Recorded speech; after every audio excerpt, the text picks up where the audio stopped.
In medieval times, people didn't sleep through the night. Instead, they slept in two shifts, a first sleep and a second sleep.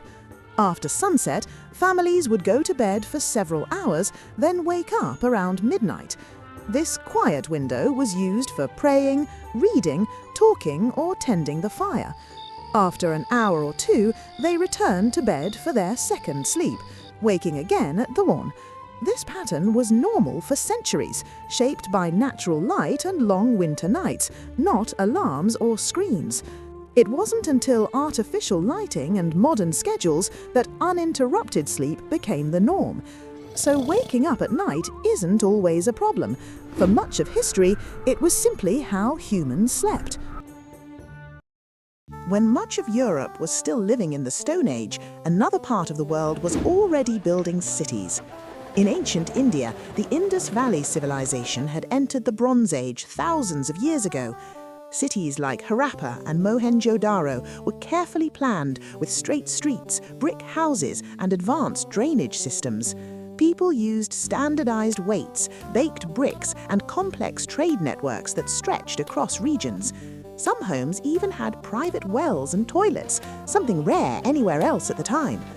Meanwhile, large parts of Europe were still relying on stone tools, small farming settlements, and simple structures. This doesn't mean one civilization was better, but it does show that human progress didn't happen everywhere at the same pace. While Europe was still in the Stone Age, ancient India had already taken major steps into urban life, proving that history is far more uneven and fascinating than we often realize. During the Tang Dynasty, China tested its future officials in a way that feels almost unreal. Government exams lasted for days, and candidates were locked inside tiny cells with nothing but food, ink, and paper. No phones, no books, no second chances. Some candidates didn't survive the exams. They died inside those cells. But if you passed, your life changed instantly. You earned power, respect, and wealth, and your entire family rose with you. One exam, one result, enough to change an entire bloodline forever. What if an entire age of civilization was brought down by people we still can't identify? Around 1200 BCE, the ancient world was shaken by mysterious invaders known as the Sea Peoples. They came by ship, raiding the coasts of Anatolia, Syria, Cyprus, Palestine, and even Egypt. Cities burned, trade collapsed, powerful kingdoms disappeared. They are widely blamed for the fall of the Hittite Empire, one of the great powers of the Bronze Age. What makes the Sea Peoples so unsettling is how suddenly they appear and how completely they vanish. Most evidence comes from Egyptian war records, especially desperate battles under Meneptah and Ramses III.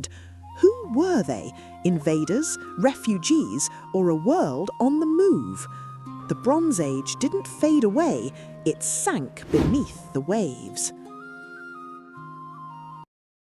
More than 2,000 years ago, ancient Koreans mastered indoor heating without electricity.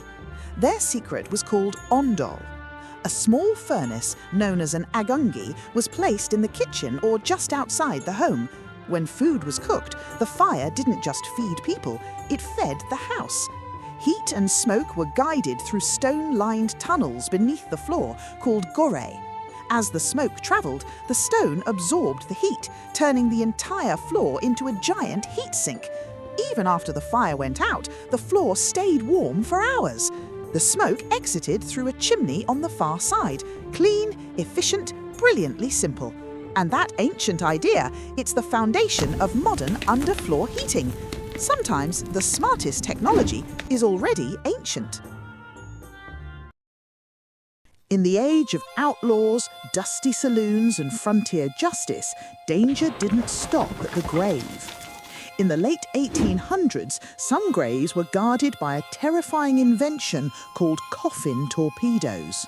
These weren't bombs, they were shotgun shells buried above coffins designed to fire if anyone tried to dig down. Grave robbers were a real threat back then, stealing bodies for valuables or medical research. So inventors created a deadly anti-theft system for the dead. If a shovel struck the trigger, the shell would blast upward, seriously injuring or killing the intruder. A brutal warning from the frontier.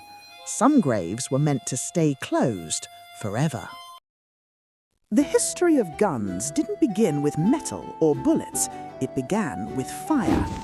In 1132 AD, during a brutal siege, in China, Song dynasty soldiers unleashed the fire lance, a bamboo tube packed with gunpowder that blasted flames and shrapnel at enemies. It was terrifying, but it was only the beginning. By 1287, the first true handheld guns appeared, bronze hand cannons firing solid projectiles in real combat under the Yuan dynasty. Within decades, gunpowder weapons reached Europe. By the 1300s, primitive cannons thundered across battlefields like Crécy, shocking armoured knights. Then, in 1503, at the Battle of Cerignola, handheld firearms proved decisive for the first time, changing warfare forever. From bamboo fire tubes to weapons that reshaped human history. Rising straight out of the desert are skyscrapers made of mud. In Yemen's Wadi Hadramaut, the city of Shibam has been inhabited for nearly 1,700 years. After a catastrophic flood in the 1500s, the city was rebuilt into what we see today, a forest of mud brick towers from the 16th century. Some of these buildings rise up to 11 stories, over 30 meters tall, making Shibam the oldest vertical city on Earth. Nicknamed the Manhattan of the desert, its tightly packed design created shade and natural cooling. Elevated walkways connected homes, helping elders move safely, giving women privacy, and during raids, offering defense. Shibam isn't just architecture, it's survival, sculpted from Earth itself. What if I told you ancient India understood the cosmos thousands of years ago, long before telescopes existed? Texts like the Rig Veda and Surya Siddhanta described a spherical Earth, planetary motion, and even hinted at heliocentric ideas, placing the sun at the center. Ancient astronomers identified the Navagrahas, mapping planets like Mars, Jupiter, and Saturn using only naked-eye observations and mathematics. In the 5th century, Aryabhata explained day and night, calculated the Earth's circumference, and measured the length of a year with stunning accuracy. Even gravity wasn't ignored. The Surya Siddhanta described a force pulling objects toward Earth centuries before Newton. While knowledge later mixed with Greek and Islamic science, ancient Indian astronomy was a true pioneer of math, trigonometry, and cosmic observation.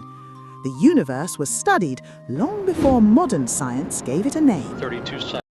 What if the shape of your head was a design choice, not a genetic one?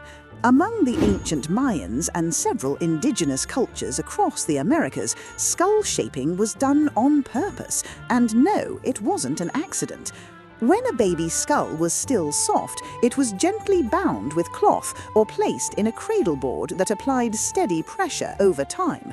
Slowly, the forehead elongated, creating a smooth, distinctive profile.